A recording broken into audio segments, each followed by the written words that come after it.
Hello paper crafters, I'm Sunny Sky and I'm an independent Stampin' Up! Demonstrator. Today we have a little gift that you can give to someone who's not feeling well. And it's just a little tissue box holder. And you also can fold it flat for mailing. And so that's the project we're going to do today. This is a sample that I made at my Uplines meeting, which I thought was so cute, and it uses designer series paper, so it's quick and simple. But for you today, we're going to make this version, which we're going to stamp our own designer series paper. I found these tissues that have this lovely butterfly design at my local pharmacy, and I just thought they would be super cute. Now when you put them in here, it does hide the design on the paper, on the packaging, but I still thought it was cute. So anyway, this is what we're going to do today. This is the inspiration for the color scheme that I've chosen for this design. So like I said, this folds flat for packaging. It's pretty quick to do, and you even can fold it this way so that you can put it in a standard size envelope. So first, what you will need to do is get a sheet of 8.5 by 11 cardstock in whatever color you want to use, and we're going to turn this the long way on your scoring board, and you're going to score it at 4.5 inches, 7 inches, 8 inches, and then 10.5 inches, and that leaves just a 1/2 inch strip on the end, and that 1/2 inch section is where we will be fastening it together. Because the cardstock is only 11 inches long, it won't go the whole way. So that's why it doesn't go all the way down on the end there. So I've already scored this one and I've cut it in half, and you can see that you can make 2 projects from one piece of 8.5 by 11 cardstock. The other item you will need is a sheet of Whisper White, and you can get 3 of these project fronts from one sheet. If you just cut your Whisper White at 7 inches here, you're left with a 4-inch section, and then you can just cut a 1/2 inch off of this so that you are making a 4 by 7 inch strip. We're not going to quite use 7 inches, but this is the quickest way to cut it so that you can see that you can get 3 out of one sheet of cardstock. So this has already been cut down, and then you'll just start stamping. And I like to use the larger butterflies first. I'm going to do stamp and stamp off. This is Tempting Turquoise. And I just like to have some lighter and darker. This is Bermuda Bay. And we're also using Dapper Denim. I didn't want so much of the darker blue, so I chose the smaller butterfly to do that. This is the Butterfly Potpourri set. And it's been around a few years, but it's a cute, sweet set and matches a couple of punches. So you would just continue filling in whatever designs you want. One thing I will tell you, don't stamp your butterflies this way. The way we're cutting our cardstock is going to be this direction, is going to be the top of your box, so you don't want to stamp your butterflies sideways. So I have one here that I filled in a little bit more. You want to make it kind of busy because you're using small sections of it and you want the color, or at least I wanted the color on all the sections. The other thing I did was to stamp some more butterflies on colored cardstock. I'm just again using the same colors that we stamped the inks in, just to give myself a little bit of pop-up butterflies to do on the final design. And you can see here on the design where I've punched these out and just applied them to the cardstock there. So you can do it on whatever colors you want.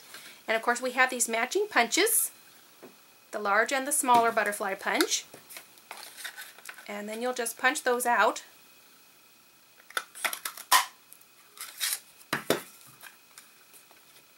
And that'll give a little extra dimension to this project. Now the paper is so colorful with the colors that we're using and with all the butterflies that we're stamping that you may not need the extra dimension, but I like to just add that in there.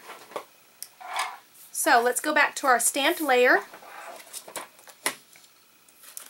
Now, you're going to get 3 sections of white from this layer. You need this top section here, you need the part that's on the top of the tissue box, and then you need the side of the front of the tissue box. You could stamp other places too, but I just stamped these front ones that are visible. So for this first section, you're going to cut it at, let's see, we're going to cut one at 3/4 of an inch, and that's going to go on the side of the box.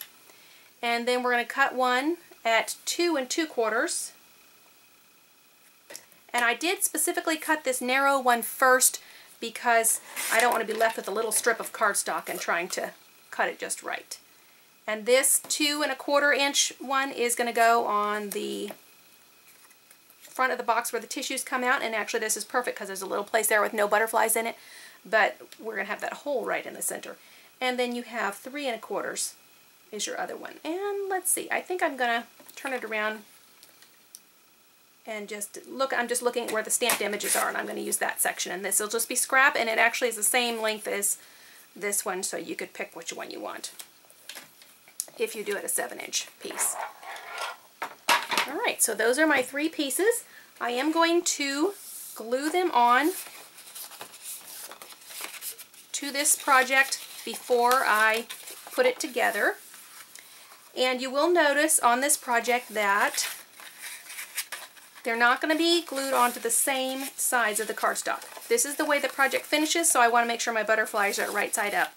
Because I'm punching the hole in the center, I want to make sure that I still have adhesive on this project on the edges.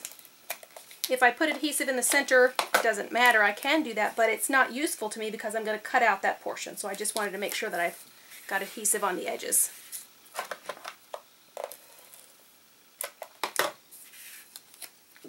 And if you have an oval punch, you can punch this out.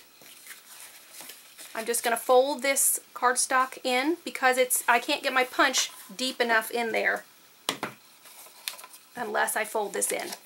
If you're using one of our Thinlits dies, then of course you can just put it in the Big Shot and you can put it exactly where you need it. But I had my punch handy, and even though we don't have the oval punches anymore, I wanted to use that. Now, this backing for this project does not go on the same side of the cardstock. It's going to go on the opposite side because when you curl this around, this is going to be the top of your project. Okay, so that's where I'm going to glue that. And I'm using fast fuse today. This project, you don't really need the fast fuse on this. You could use your standard snail adhesive or whatever your favorite adhesive is. This was just handy, so I'm using that.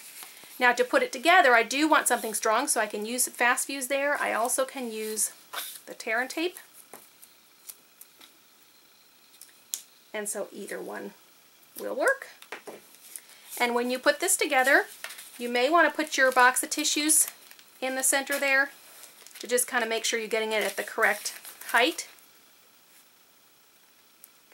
because you want it to be fairly rectangular for that box of tissues and also for when you're folding it. So I kind of turn it up so I can kind of see where it's going and just kind of line it up. Now these tissues are a little bit narrower than standard tissue boxes, and this project is sized to fit your standard tissues. In this other one, this design that I had made ahead of time, you see those tissues are wider and it fits better in these. So these kind of slide in and out. But I didn't want to alter the dimensions of this in case I ran out of the little butterfly tissues. So I see that this end I've cut down a little bit lower here. Okay, and then you just fold that flat for mailing. Now we do want to add a little bit of decoration up on the top. And so I have some of this Dapper Denim ruched ribbon and then some of our thick baker's twine. And I'm just cutting 2 short pieces and I'm going to just knot them together. And then in my final project, the finished sample that I have, you'll see where I fringed this thick baker's twine. I just kind of untwisted it and pulled at it and played with it to get those kind of apart.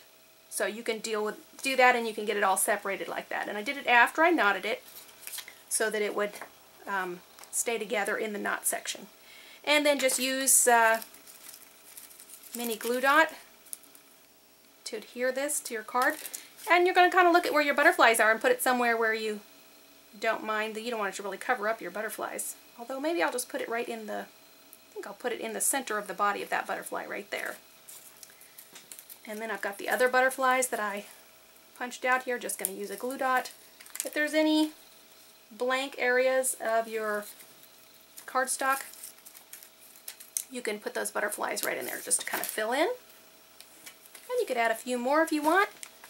Add your tissues and trim the ends of your ribbon here and you'll be good to go.